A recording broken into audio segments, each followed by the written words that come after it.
Hello everyone. So today we will try to learn about how to calculate KSP from the solubility data. And in the example problem, we have a silver chloride, which is a sparingly soluble salt, and it is given that at a certain temperature, 1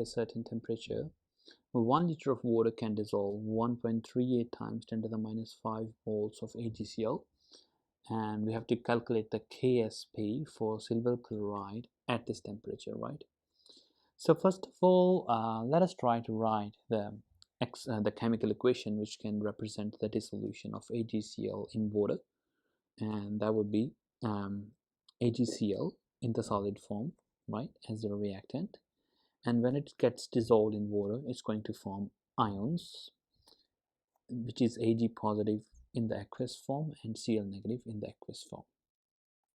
Okay, and along with that, let's also write the expression for KSP that we need to calculate. So KSP will be equal to the concentration of product divided by the concentration of reactants.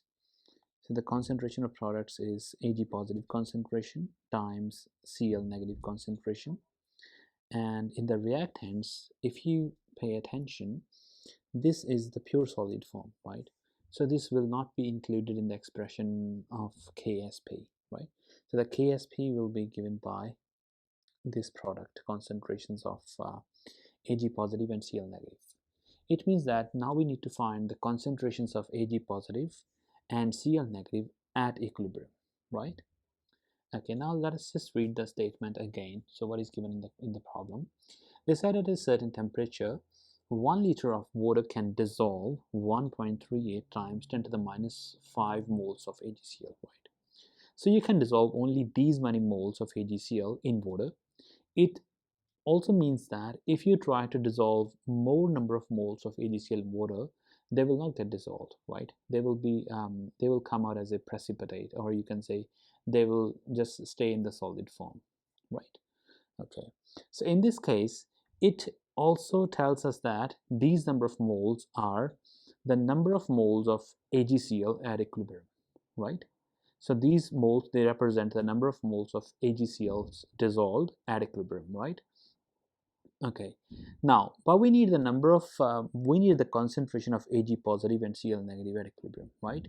We are given the number of moles and we need concentrations. Let us just check the volume. Volume is 1 liter. So whatever the number of moles, so this is going to be your concentration, because your concentration will be number of moles divided by volume, and volume in this case is just 1 liter. So concentration and number of moles, they are equal, right?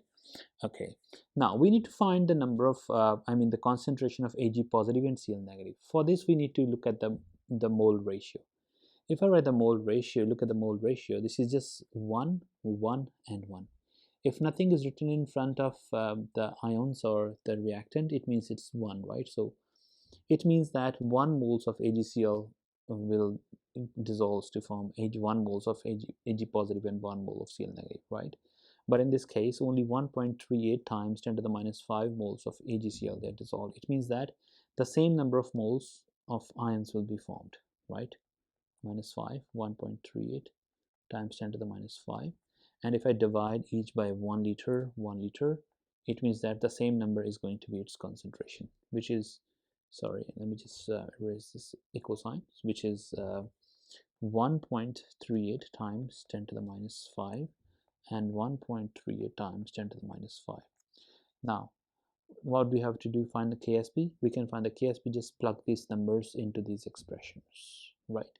So your KSP will be given by 1.38 times 10 to the minus 5 times the same number, right?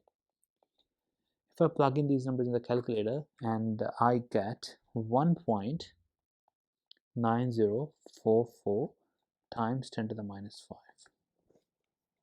Okay, so in exam, if you have to report this answer, you also have to take care about the number of significant figures that you can report, right?